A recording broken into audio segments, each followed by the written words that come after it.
This is breaking news from the Las Vegas Review-Journal, sponsored by Michael Gaughan's South Point Hotel, Casino, and Spa.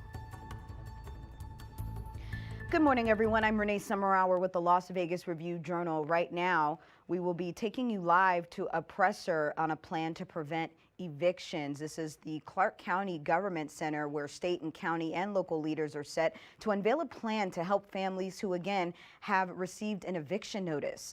Now, earlier on the COVID-19 pandemic, the Centers of Disease Control imposed a federal moratorium on evictions. That ban had been set to expire on June 30th. But earlier this month, a federal judge ruled that the CDC did not have the authority to impose the ban. The Justice Department has said that it would appeal the judge's decision. Meanwhile, at the state level, Governor Steve Sisolak has imposed his own moratorium on evictions. Let's go ahead and take a listen.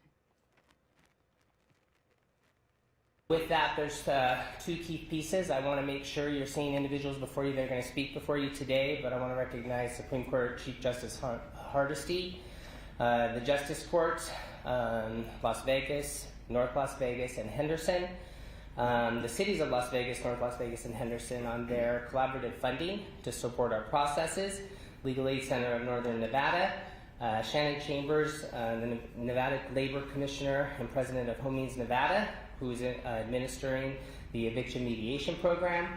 In addition to that, partners that aren't here, State of Nevada, our legislative body, in supporting our processes as we look at policies in our mediation, the Governor's Office, and all funding to support this. With that said, and with that list, I would want to make sure that everybody is aware of the fact that we are rolling out a program with that collaboration to support eviction prioritization. And with that moratorium ending, and as we move forward, this collaboration has not existed in the history of the state. So what this will allow for is a connection point between mediators, the CHAP Rental Assistance Program, and Clark County in conjunction with the courts in terms of notifications and those prioritizations. So the anticipation with the extension of the moratorium, when that came out, we began working immediately on this process to support the wave that we expect as we move through this.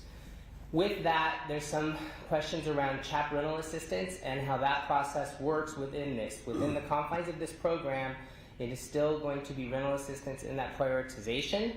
We have spent since January, with the award of the second round of the funding and the Treasury guidance, putting in place both IT improvements tied to the Treasury guidance, which is very important in terms of how we expend those dollars, and added up to almost another 100 individuals to a total of almost 300 temporary staff to support this process.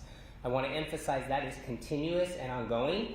We continue to train and do that in the current process. We have also added a landlord portal. One of the key issues when we reviewed our initial rental assistance program was the fact that landlords have to put in their vendor information and their W-9s. Confidentiality is a key issue in that. And so what we did is we actually did IT upgrades to support that portal so they can do that independent of those applicants, which tends to be a barrier to expediting payment in the process. This pandemic, as much as we're seeing much around the fact that we are starting to wind down, as I sit before you without a mask today, the other piece is we are winding up in the context of human services and what we expect to see with the lift of the moratorium and what we expect to see over the next year to 18 months. So this will not be a short-term process, but a long-term process. And with that, as many of you are aware, the Rescue Act funds are forthcoming. With those Rescue Acts, that is also an active piece of this discussion to support this, with this program lasting not only through the pandemic, but being a process that we can do it continuously with our justice courts as we deliver social service. The last piece I wanted to highlight is that as we move forward and we look at numbers, everybody out there is asking time frames, processing, and how we manage that. In the current structure, there's approximately 9,000 applicants that are sitting in the queue. If you go back historically and look at that, we were up to 20,000 historically. And in the funding sources, we have administered $92 million in the first round. We're going to be administering another $160 million in the second round, and we will be going before our board for a third round to support this process. So the last piece I'll do before I introduce the next speaker is to just emphasize documentation for the applicants is one of the key issues in the application process. And for us to adequately administer, we have to make sure people can get into the portal, but also that they complete the documentation. And we will have nonprofits that will go live next week, and their entire role will be to support applicants in the process. With that, I'd like to introduce Jim Berchtold with Legal Aid Center of Southern Nevada.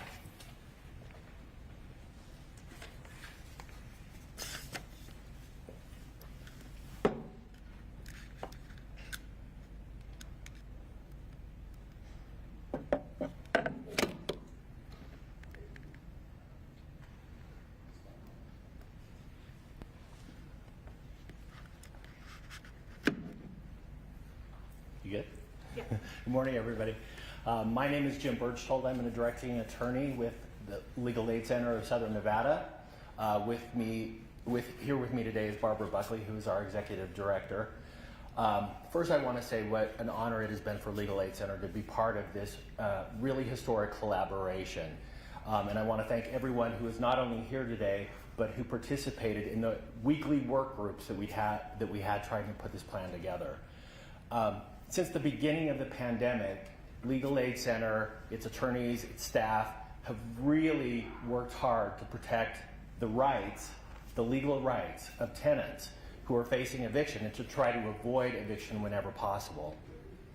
So to see a thoughtful plan come together that links tenants with rental assistance and links them with mediation and links them with rehousing if necessary is very, very encouraging as we see the moratorium lift July 1. Now, in the next couple of months, Legal Aid Center, as part of this plan, will be focusing on outreach to tenants. We have been doing our best over the last year to get the message to tenants about what they need to do to protect themselves from eviction. So we have broken it down into 4 really easy steps, and because I can't say them enough, I'm going to say them one more time. So step number 1, a tenant needs to, if they are eligible, sign a CDC declaration and give it to their landlord to get the protection of that CDC moratorium that will last until July 1. Step 2, a tenant needs to apply for rental assistance through the CHAP program. Step 3, if a tenant gets an eviction notice, the tenant absolutely must file an answer with the Justice Court. And that is now easier than ever to do. Tenants can actually do that from their own home online without ever going to the courthouse. Step 4, when the tenant files that answer with the court, the tenant needs to elect mediation so that they have the opportunity to go into that mediation program and sit down with their landlord and potentially work out a resolution. So those are the 4 steps. I will add a 5th step. If at any point during this process the tenant has a question or runs into an issue, they should call Legal Aid Center of Southern Nevada because we're there to help them. So you will be hearing more about this outreach effort over the next couple of weeks. We are going to try to start pushing this out more than we have been. And we will be asking for all of your assistance, the assistance of the media, the assistance of other community providers, to get that information out to tenants so that they know what they need to do to protect themselves and be part of this plan to hopefully avoid as many evictions as possible. So again, just let me say thank you to everyone who has participated in this. Thank you for all of you for being here today. And now I will turn it over to Shannon Chambers, who is the Nevada Labor Commissioner and the president of Home Means Nevada, which is the entity in charge of the eviction mediation program.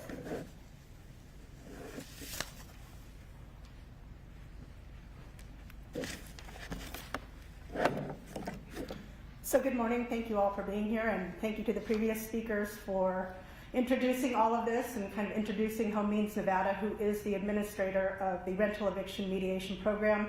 As Mr. Berchtold said, I am the Nevada Labor Commissioner. I'm also the president of Home Means Nevada, which on another topic also administers a foreclosure mediation program, so we were a logical choice to implement the rental eviction mediation program.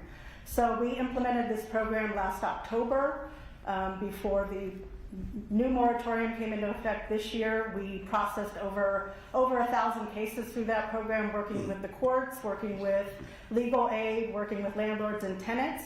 and we have worked very collaboratively with all the people in this room today. And what I want to express to you today is what a value the mediation process is. Now, it doesn't always result in a positive result, and I want to make that clear on the record here, but it provides a neutral platform for the parties to come together to explore all the options that are available to them. That could be rental assistance, it could be unemployment, it could be other types of agreements where the landlord agrees to reduce the rent or other options that are available.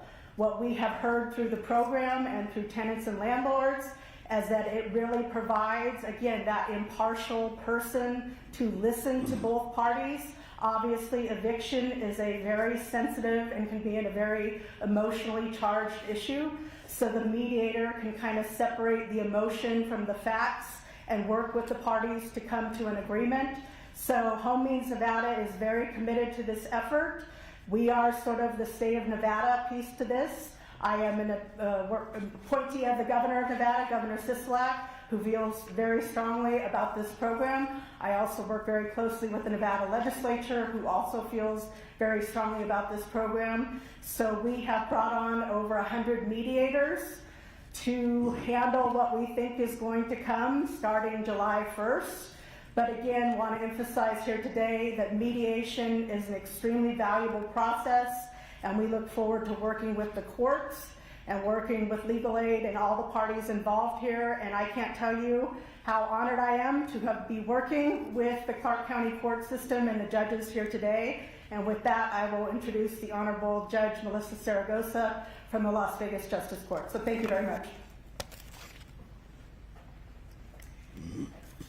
Thank you, Shannon. And before I get started, I actually want to, it's a trio of us here today. While I'm the Chief Judge of the Las Vegas Justice Court, we also have with us today the Chief Judge of the North Las Vegas Justice Court, Judge Natalie Terrell, and the Chief Judge of the Henderson Justice Court, Judge Sam Bateman. So I'm going to turn it over to them first and then have a few closing words. Good morning, and thank you for being here. We at the North Las Vegas Justice Court are committed to partner with Clark County, the state of Nevada, and our federal representatives to make sure that preventable evictions are just that, prevented. We want to make sure that tenants receive aid that they're eligible for, and that landlords receive the rental monies for providing that housing during this difficult pandemic. Specifically in North Las Vegas, I just want our residents to know that Nevada Partners has been contracted by Clark County to provide assistance and to help them make sure they are document ready when they make application for that rental assistance. So I just want to encourage our residents in North Las Vegas to please take advantage of the resources that are available, and please never not answer anything from the court. Make sure that you pay attention to any notices you get, because otherwise there's a dilemma. So please take every action that you possibly can. Thank you. Thank you. I just wanted to echo for Henderson Justice Court that we'll be operating very similarly with North Las Vegas. But I wanted mostly to take the opportunity to thank the leadership of some of our community leaders, in particular Chairwoman Kirkpatrick. She's been on this issue from day one. We've had lots of meetings with her to try to make sure that we got on top of this issue. So she's really been a leader on the housing situation, the evictions going forward. And obviously Barbara Buckley from Legal Aid, who's been working tirelessly the whole time to make sure that the most vulnerable people in the community are protected as well. We're all committed to impartial justice going forward between obviously renters and landlords, but we certainly recognize the precarious position that the pandemic has put, in particular, low-income tenants in. So we are certainly aware of that. We're going to continue working even after this process with the leaders with the county, with Ms. Buckley and her group, social services. I think you'll see actually out of this a long-term commitment to getting that information out there and having a more fair system going forward. So thank you very much.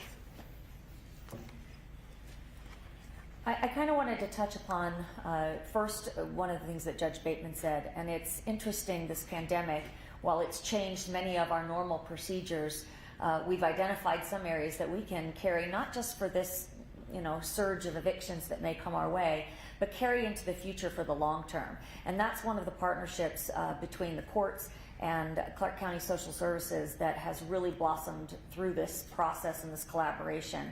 And I hope that that's going to really be a partnership that lasts for decades to come.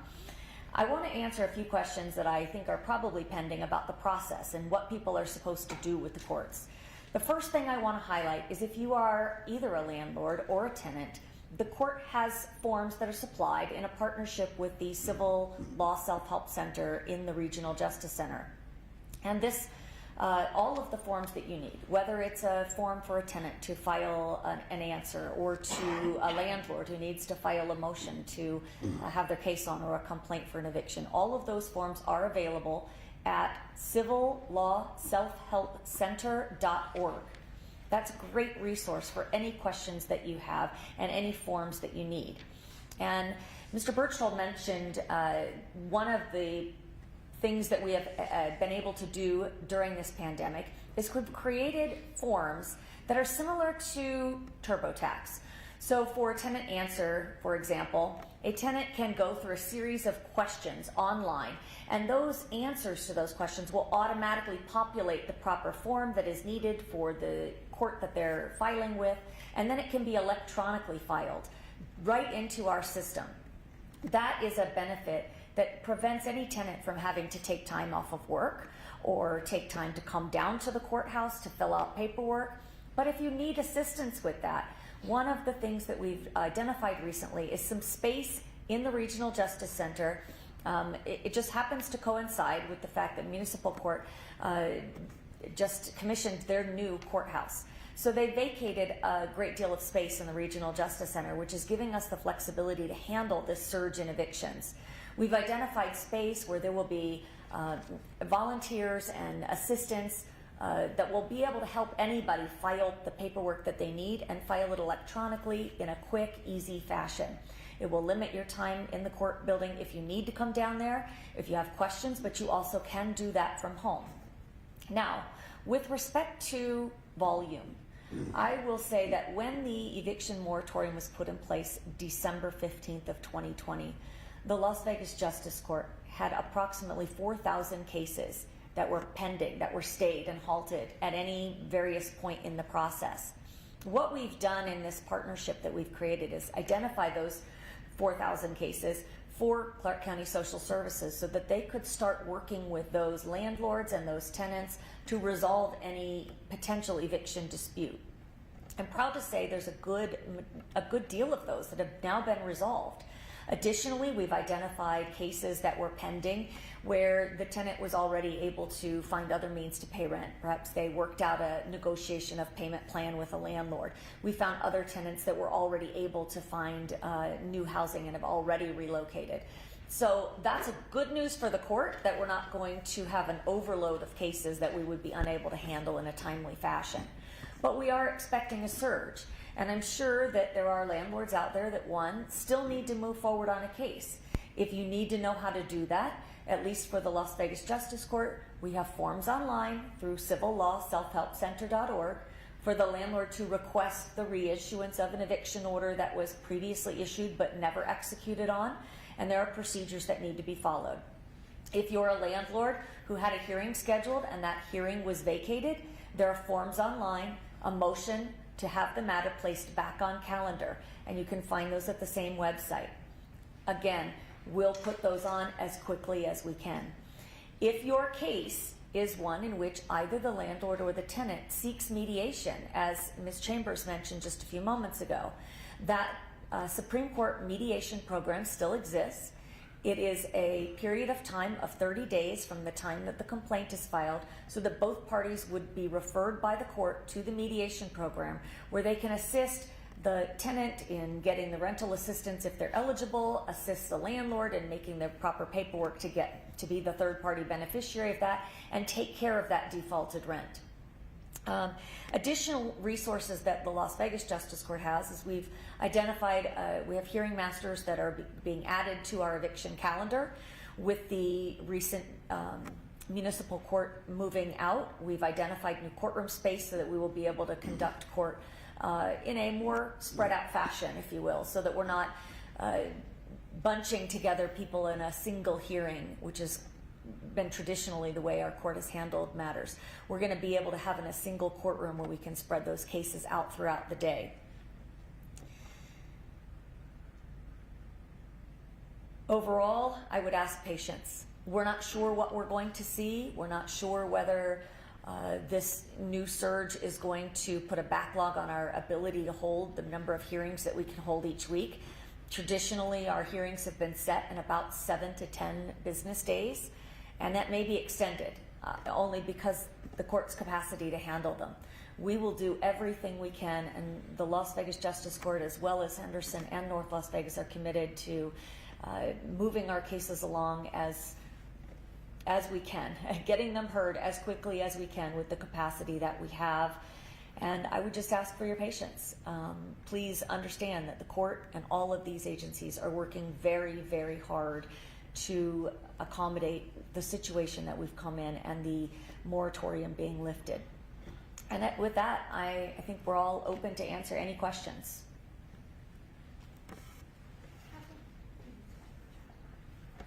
Please, go ahead. I think this one's for Legal Aid Center. You mentioned that you guys will be focusing on outreach. Will that be in Spanish and other languages? Yes. Yes. Jim, come on up to the microphone. Yes, we at Legal Aid Center of Southern Nevada, we actually have a large portion of our staff who are bilingual, and so we make every effort to do our outreach in as many languages as we can accommodate. So yes. Back here. Yeah, what were the people who applied for CHAP several months ago? What's the process with that, and what do you have for those people? Because there are some of them who are elected. To repeat the question, you were asking about those that had applied previously with CHAP. So to differentiate that, the initial CARES first round funding, there was applications for CHAP and people put in applications, and remember there were two sides to that. There was a landlord application side and a client application side. All clients that were in that queue at the point that that money was exhausted with the round 2 were notified of what those requirements were specific to that. So in that round, they had to put in the new documentation to meet the new Treasury guidance for that funding. And I think the second part, which ties to your question, is those that have put in applications that may have done that post-January. So let's assume they put it in the second round, I think is what you're getting at.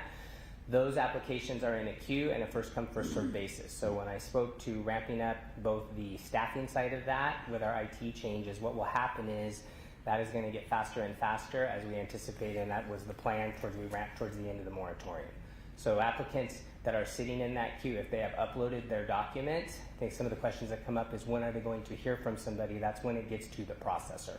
So I think what I want to emphasize to the public is if you have an application in, you know the documentation requirements and you've completed those, it's there. It doesn't mean it's sitting and never going to be touched. It's there. There's a question here. Okay.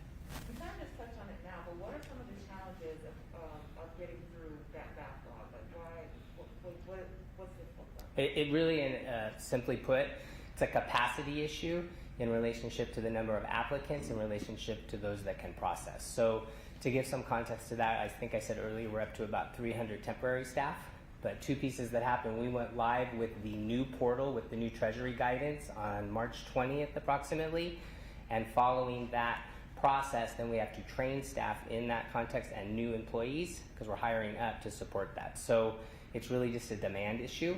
But I would also say the key area where we see the barriers outside of that is the documents and the uploading of those documents. So we cannot process an incomplete application based on the required federal guidance. So it's kind of a combination of those three things. I just want to add one thing, because our office gets tons of calls for people in it. So you can always go back to the portal and check to make sure that all of your documents have been uploaded. And if you run into a problem, then that's where you can call my office and we'll help you get through that process. So what we find is after about 10 days, we have to, if we've tried to get a hold of you, if we've tried to get your documents and you do not communicate, which is what I asked all of you earlier, it's so important that you communicate one way or another so that we can move on, because there will be thousands of people that we have to help. But if we're stuck on one trying to get that information, please go back and check the portal. It is no different. People go and check the portal when it's income tax time to see what day they're going to get it. When was I supposed to get my stimulus? This is just as important to go back to verify that you have all of your information in the system, and we'll tell you what the next steps are and when we're contacting you. So, how many cases are you all expecting to handle?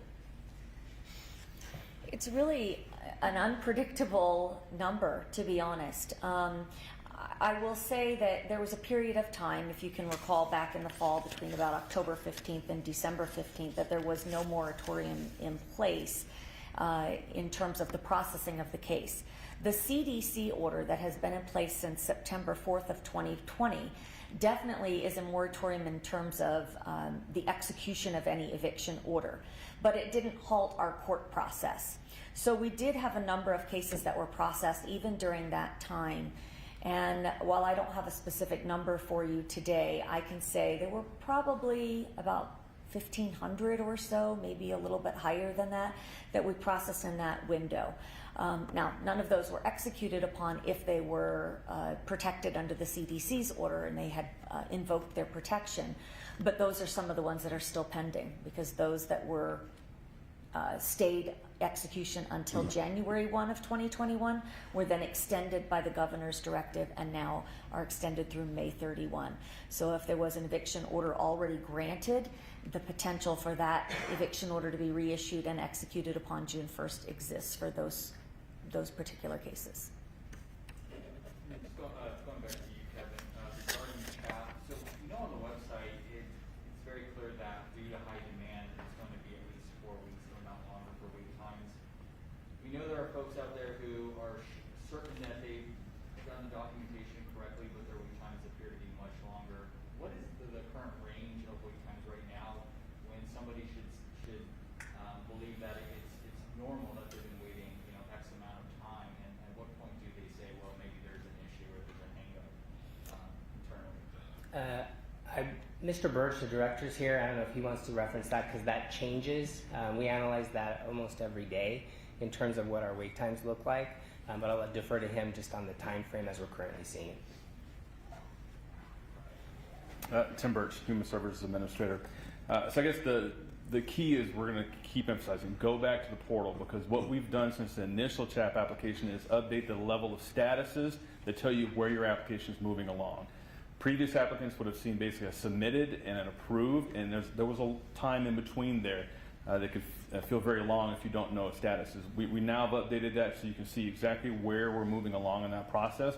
Also, all communication about your status and questions we have for you are going back to that portal, to your email. So it's really important that folks check that. That will be how they know where they are in that process.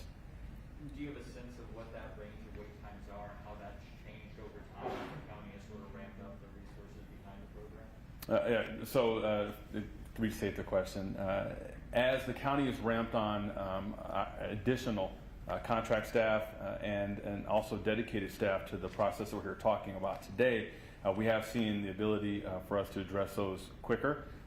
Wait times toward the end of December last year, as we began to exhaust those initial CARE Act funds, had stretched into months. We are back into the weeks on that process, but once again, as the Chairwoman clarified, the time we spend trying to farm out or continue to work to get documents on a single case delays us from working on other cases. So that's a place where we just ask for all of the community's help, and while we're bringing on nonprofits to help get those individuals document ready so we can move through these faster. It's an unpredictable number, but our goal is to get to that time range that we've discussed previously. I know there was another question back here, but I wanted to correct myself on something that I realized, or clarify, I should say. The CDC order and the CDC moratorium is still in effect until June 30th. The governor's moratorium, which was slightly different, is in effect until May 31st. So I wanted to make that clear. I either misspoke or just wasn't very clear a moment ago. If there was an eviction order previously issued that was stayed because of the governor's directive, it stayed until May 31st. If that eviction order was granted and stayed because of the CDC order, that is stayed until June 30. And I apologize for that confusion. And there's a question back here. Yeah, and I think we've all been asking the same question, and I know that we're getting this from our viewers, is when are they going to get the checks? When are they going to get the checks? How long is it going to take to get the checks out there? And do those checks go to the tenants individually, and then the tenants need to pay the landlords, or are they going to go to the landlords? So the question is, again, how does that application process work? So when an individual logs and creates their application in the portal, it is critical that they upload the information, because if their application sits for 30 days with no movement, meaning they don't complete the application or upload their document, that application is timed out. So it's critical that folks check the portal. Once that application is accepted into the system and assigned to a worker, tenants will now see their status moving along. I'm not going to be able to give you a time frame because, again, it's individual. If we have to go back and forth with a client over the course of several weeks to get their application adjudicated, that's going to fall outside that time frame, and I would hate for it to come off as a promise. What I will say is this: we have increased the efficiency of the system. We now no longer have to go back and forth with landlords for faxing and bringing in paper documentation in. They have an electronic portal that they can now upload their information and validate that their tenant, this is the amount owed, and they can do that literally from the portal on their phone. That's going to increase efficiency. We don't know to what degree because we've just rolled that out to them yesterday, but we expect, in anticipation of today, we expect that process will greatly increase the efficiency of that. Our goal is, if clients have all their documentation fully loaded and we can get the landlord in that portal as well, then we can move these cases with much more efficiency than the manual processes we saw before. Checks the checks do go to the landlord because then that's why we have them validate the full amount of rent owed to the date that we process that application, so that that tenant is paid in full. So the checks go to the landlord. If for some reason the landlord is unwilling to participate in this program, we are able to issue assistance to the client. But the primary driver is always to the utility company, to the landlord, to make sure those bills are paid in full. How often should people be checking their portals then? Because if they're not getting like a notification on their phone or in their email or something like that, should they be checking it daily or weekly or multiple times a day? Again, I hate to be too prescriptive in what to tell folks to do, but I will say this: check back frequently. I would say check at least once a week, because if you've got a 10-day time frame to respond, you have lost a couple of days in that process. Communication also goes to the email associated with the account. So I encourage people to check their inbox. I know there are folks that have panicked and created duplicate email addresses and duplicate accounts, and they lose track of those. If anyone gets locked out of their account because they lost track of how they created their application, they can go to the help desk that's listed there on the CHAP website as well and help resolve that process. And I guess just kind of a broad question for anyone who can answer. When we talk about the eviction prevention program that we're here today to hear about, it seems like there's been a fair amount of coordination already between these different entities. Is this program essentially just formalizing that coordination? Or, what is ultimately, I guess, the crux of this program, high level? I think one of the things that the court saw in the past, pre-pandemic, was that you'd have a case that came through, the tenant would get a notice, the court would process that case. In the event that an eviction order was granted, there was a very short window. The statute requires the constable to effectuate that lockout within a certain time frame. So they have like 36 to 48 hours to do that. Now, first, they would post a notice on that tenant's door, letting them know, or it's not really notice, it's a copy of the order, letting them know that they're coming back in a certain time frame, usually 24 hours or so, to do that lockout. So what we found is there was this race there's this 24-hour window between the time that order gets posted on the door and the time that the constable shows up to effectuate the lockout, that the tenant was, many tenants were scrambling. And it's at that time that they reached out to social services. Well, what could social services do in a very short window of time to either find appropriate rental assistance for that tenant or to provide alternative housing for that tenant? And that became a problem for the court as well, because that tenant would then reach out to Legal Aid of Southern Nevada and say, what do I do? What do I do? And they would file a motion with the court. Well, can I stay it? Can I have a couple more days? Can I set it aside? The court would then almost have to process every one of those cases a second time, because we'd hear all of those motions. That tends to bog down the system just in general and overall. So one of the things that was our first discussion between Mr. Schiller and myself was, why can't we develop a system so that when the case first gets opened in the court, we can shoot it off and notify social services so that they can start their process? Now they're not limited to this 24-hour window where everybody has to act so rapidly, but instead they can have time to reach out to that tenant, to help relocate them if necessary, to identify potential rental assistance. I can't tell you how many cases that come through the court where the tenant is probably eligible for rental assistance, but because of the timing of the case, rental assistance used to only be available like the first 5 days of the month. And if you didn't get the rental assistance then, you had to wait until the next month. Well, that didn't really help anybody. That system just was broken. So that was one of the first conversations that I think Mr. Schiller and I had, and then this kind of collaboration blossomed from there to give some long-term assistance to the overall process, and I'm sure you can comment more. I was just going to add, I think to your question, one of the pieces, in addition to what she's indicated in terms of that connection and notification, the other piece is rehousing individuals. So those individuals that are in crisis, so the messaging out there is if we are aware of them, then we can help house them, because there's really a twofold problem. Is the rent affordability there? And two, if there is going to be a lockout and they can't afford the rent, even if we process the application, we need to rehouse them. So that connection, and I think that was what I was referencing initially, is this, it hasn't occurred historically, so I think this will be a long-term connection that the crisis has really created the opportunity. Hey folks, I think we have time for two more. Anyone's got another question? Do you have any sort of idea how many people you anticipate will be trying to go through this process with the program, or perhaps individuals or households that might be at risk of eviction come the time the moratorium expires, or state moratorium? From the court's perspective, I think that's a very hard thing to predict. I can tell you that the Las Vegas Justice Court handles approximately 30,000 evictions a year in a normal year. So where we fall right now is really hard to predict. I think we were at about 15 to 17,000 evictions that were processed in 2020 alone.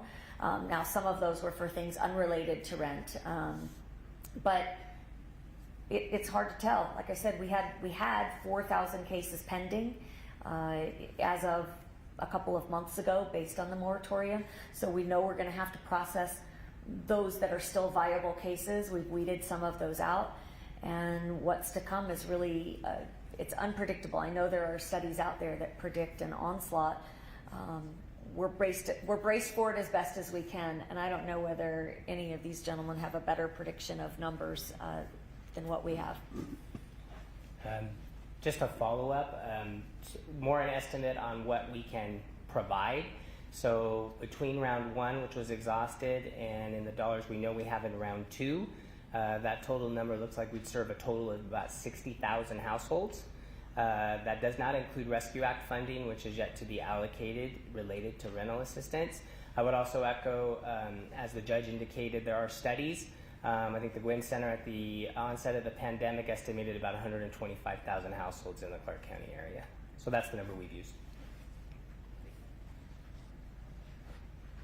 Anybody else? All set? All right, thanks everyone.